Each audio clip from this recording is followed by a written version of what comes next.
October 1942, a shallow depression in the Libyan desert, 6 miles southwest of El Alamein. In the grey pre-dawn light, a column of tracked vehicles moves quietly off the track and into the sand. The men riding them can feel every stone through the steel beneath their boots. There is almost no armour between them and the desert. The vehicles are open to the sky, flat, low and unglamorous. They look like something that belongs in a factory yard. They carry no guns of their own. Behind each one, bouncing on a steel tow hook, rides a 6-pounder anti-tank gun, 2 tons of machined steel, the most lethal anti-tank weapon in the British arsenal at that moment in the war. The vehicles stop. The crews dismount in darkness, unhitch the guns by feel, and push them by hand into position on the lip of the depression. The carriers withdraw into the shadows. The men crouch beside their guns and wait. By nightfall the following day, those crews and those guns will have destroyed 52 German and Italian armoured vehicles in a single day of fighting. 90 tanks had attacked. 52 did not leave. The men who fired those guns would receive citations, medals, and 1 Victoria Cross. Nobody remembers the vehicle that brought the guns there. Its name was the Loyd Carrier, and it was the most important British military vehicle that history chose to forget. To understand why the Loyd Carrier existed, you need to understand the problem Britain faced in the autumn of 1938. The British Army had no dedicated artillery tractor light enough to keep pace with mechanised formations. The Universal Carrier was already in service and was brilliant at many things. It was fast, it was agile, and it could fight, but it was not built for sustained gun towing. Its complex steering mechanism, which bent the track sideways for gentle turns and applied brakes for sharper ones, wore out rapidly under the constant load of hauling a gun across broken ground. Its engine overheated, its rear axles cracked under the weight. Every after-action report from towing trials said the same thing. The Army needed something built for one job and one job only. The man who answered that requirement was Captain Vivian Loyd, a Royal Field Artillery veteran and one of the most quietly consequential vehicle designers in British military history. Lloyd had already co-created the Carden Lloyd Tankette series through the late 1920s, machines that directly shaped the tracked vehicle programs of France, the Soviet Union, Italy and Germany. After his engineering partner John Carden was killed in an air crash in December 1935, Lloyd's relationship with Vickers Armstrong deteriorated steadily. He departed in September 1938 and founded Vivian Loyd and Company in Camberley, Surrey. Within months he had a working prototype, and the solution was as clever as it was simple. He took the chassis of a standard 1500-weight Ford commercial truck and turned it back to front. The engine and radiator sat at the rear. The inverted rear axle became the front drive sprockets. The tracks and suspension units were borrowed directly from the Universal Carrier supply chain, which meant the entire production system was already in place. The only bespoke components were brake drums and backplates. Everything else came off the shelf. It looked like a carrier. It drove like a carrier. But underneath it was a truck and it was designed to pull. The War Office approved initial production in 1940. The engine was a Ford V8 petrol unit producing 85 brake horsepower, later 90 brake horsepower in American-sourced versions. Top speed on road was 48 km per hour. Armour was 7 mm of bolted plate at the front, enough to stop small arms fire and nothing heavier. The vehicle was completely open-topped. There was no turret, no hull gun, and no coaxial weapon of any kind.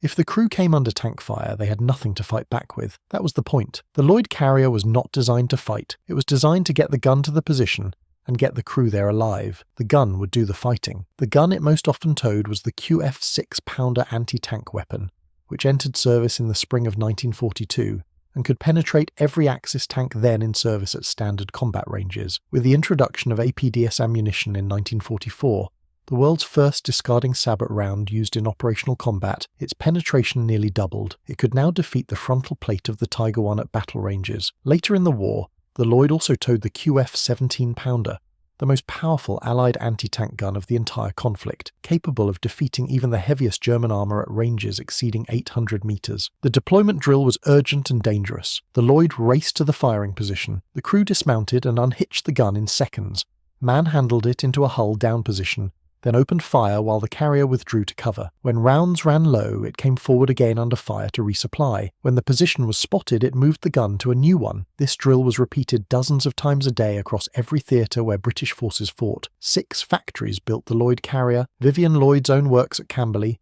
Ford's plant at Dagenham in Essex, and Wolseley Motors in Birmingham between them, delivered the bulk of approximately 26,000 vehicles, produced by the time production closed in 1944. That figure made the Lloyd one of the most produced tracked vehicles Britain ever manufactured, a number that exceeds the total output of every British tank of the war combined. Now, before we get into the battles where this vehicle proved itself, if you are finding value in this channel's deep dives into British military history, hit subscribe. It takes a second, costs nothing, and it helps the channel keep making content like this. At the defense of Outpost Snipe on October 26th and 27th, 1942, Lieutenant Colonel Victor Turner led the 2nd Battalion of the Rifle Brigade with 19 6-pounders into a shallow hollow near Kidney Ridge during the Second Battle of El Alamein. Through an entire day of fighting, waves of approximately 90 Axis armoured vehicles attacked that position. The guns held. 52 were destroyed or disabled before the attack collapsed. Turner personally loaded a 6-pounder while wounded in the head, helping to account for 5 of those kills. He received the Victoria Cross. Battery Sergeant Charles Callistan knocked out 9 tanks in the engagement and received the Distinguished Conduct Medal. 6 Loyd Carriers were hit and burned while repositioning guns and bringing up ammunition. The position held. Outpost Snipe is considered one of the most remarkable defensive actions of the Second World War. Its outcome was not decided by tanks.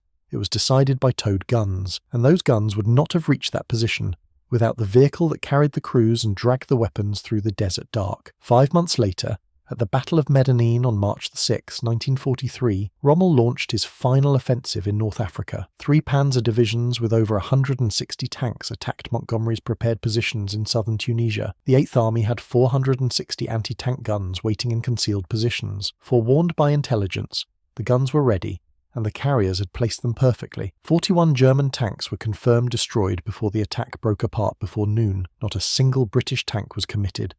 The battle was won entirely by towed guns brought to their firing positions by Loyd Carriers. In Italy from September 1943, Loyd Carriers navigated the narrow mountain roads and river crossings of the peninsula, positioning anti-tank screens ahead of armoured advances and withdrawing under fire when German counterattacks probed forward. The terrain was wholly different from the desert, but the drill was the same. In Normandy from June 1944, only tracked vehicles were permitted across the assault beaches in the first critical hours, and Loyd Carriers were among the first non-combat vehicles ashore. On July 18, 1944, during Operation Goodwood, the British Army's largest armoured offensive of the war with over 1,100 tanks committed, newsreel cameras captured Loyd Carriers of the 3rd Battalion Irish Guards advancing through the bocage with 6-pounders in tow. The cameras pointed at the tanks in the foreground. The carriers are there in the background, unremarked, doing their work as they always had. Post-war British operational research produced a figure that changes the entire story of how the Second World War was won on the ground. Towed anti-tank guns were responsible for 29.8% of all confirmed British tank losses across every theatre of the conflict. In North Africa, the figure was 40.3%, surpassing tank versus tank combat, surpassing aircraft, surpassing artillery. The weapons driving those numbers were the 6-pounder and the 17-pounder. The vehicle that transported them to every one of those firing positions was the Loyd Carrier. On paper, the Universal Carrier holds every advantage over the Lloyd. It was fast across country. It could carry a Bren gun, a Boy's anti-tank rifle, or a 2-inch mortar and fight independently. Over 113,000 were built across multiple countries, making it the most produced armoured vehicle in history. It was versatile, well known, and well regarded by the infantry who rode it. Every museum has one, every documentary mentions it, but the Universal Carrier was never the right tool for sustained gun towing. Its rear axles cracked under towing loads. Its track-warping steering wore out its brake linings on long cross-country hauls. In 1943, a towing attachment was fitted to the Universal as an emergency measure, but the Loyd Carrier remained the designated tractor for every anti-tank regiment because it did not brake. Its simple brake-steer system, 2 levers and 2 tracks, handled the loads that destroyed its more famous cousin. The Lloyd was cheaper to produce. Built almost entirely from off-the-shelf commercial truck components, its simplicity was not a limitation. It was the entire design philosophy. The 2 vehicles served in the same formations but entirely different roles. Universal Carriers went to infantry battalions as weapons platforms and scouts. Loyd Carriers went to anti-tank regiments as tractors. By 1944, a standard British anti-tank regiment fielded 48 guns across 4 batteries. Every one of them was brought to its position by a Lloyd. Post-war, surplus Loyd Carriers found long second careers across Europe. Belgium retained them until at least 1963, developing a 90mm gun variant mounted on the Lloyd chassis that served Belgian infantry battalions through the 1950s. Denmark received its first examples in March 1946, making them the first tracked vehicles in the country after liberation. Norway, the Netherlands, and other allied nations operated them well into the 1950s. Approximately 38 examples survive today, including a Mark II variant held at the Imperial War Museum at Duxford, donated by the designer's own son, returned to that shallow depression in the Libyan desert in October 1942, the flat, open-topped carrier sitting in the darkness before dawn, 7mm of armour, a borrowed engine from a Ford truck, tracks shared with a more famous vehicle that everyone remembers, a tow hook at the rear carrying the gun that would stop 90 tanks. It was slow, it was fragile, it had no weapon of its own. 6 of them burned at Outpost Snipe while their crews kept the guns firing.